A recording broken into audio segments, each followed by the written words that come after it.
when we expose ourselves to new information and stimulus and understanding and knowledge, you can make a different decision. You can see things differently.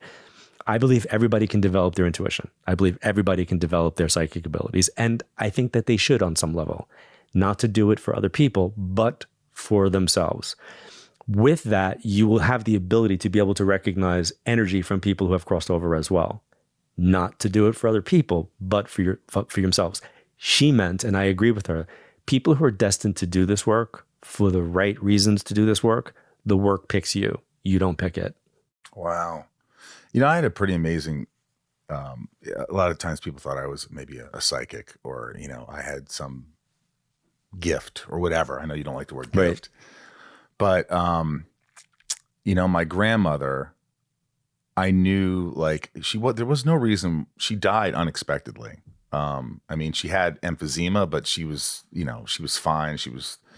I went to visit her and I wanted to interview her, and I just made this video and I interviewed her and asked her about her happiness and this all, and I mean, everything. Like I felt like part of me felt like I was going to lose her. Right. And a week later, she called me, or I called her. I was in my car on my way to an audition. She goes, "How you doing, kid?" And I had this horrible dream that she passed away. And I was kind of emotional. I go, "I don't know. I had this dream." And she goes, "You dreamed I died." Oh. And I said, "Yeah." And she goes, "Well, you know what that means, don't you?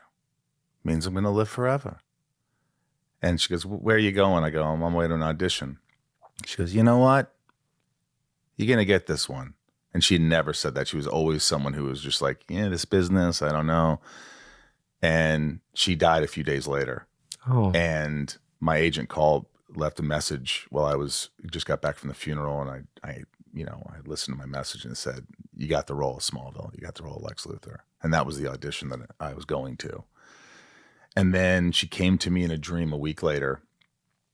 And she wanted her commission. She wanted the 10%.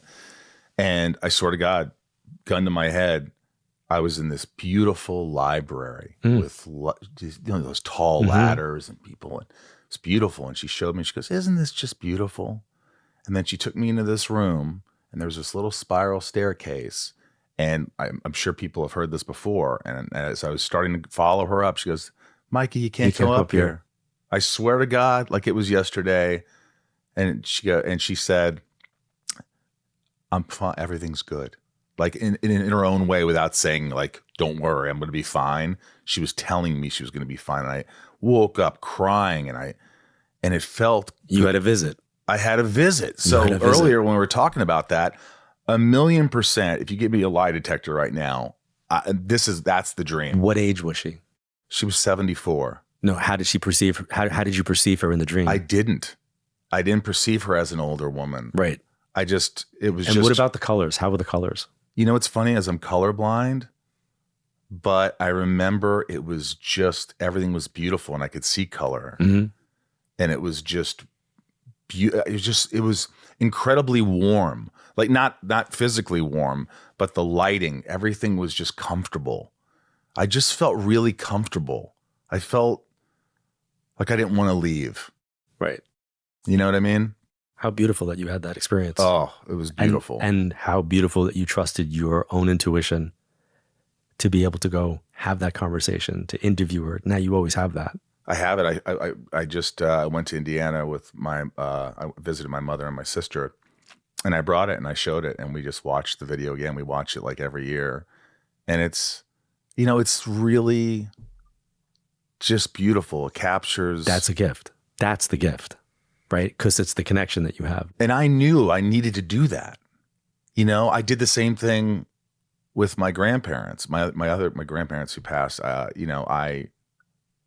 was a time that came that I just go, nobody was telling me that they were going to die. I was going to have it.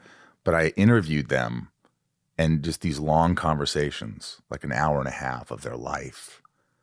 And it wasn't soon after they passed away. It's almost like I knew, and there was no rhyme or reason. It wasn't like, when my grandmother passed, she just passed in December, and she fell, and she was doing fine. She fell. She talked to me the next day, and she says, "I'm doing all right. I'm doing all right." And then a day and a half later, my uncle calls me and goes, "Hey, she's in hospice. She's not going to make it." Wait, what? She just called me. I just talked to her. Everything was fine. Her voice sounded so, she was absolutely coherent, and she told me she was fine and she was doing better, and she talked to me later, and then she was gone. Like that. It was crazy. And maybe that's, I don't know. I don't know how you explain it. I mean, it's just Love. Yeah, maybe it's love. Love is a vibration. Love. Yeah. I believe that. I like to believe that.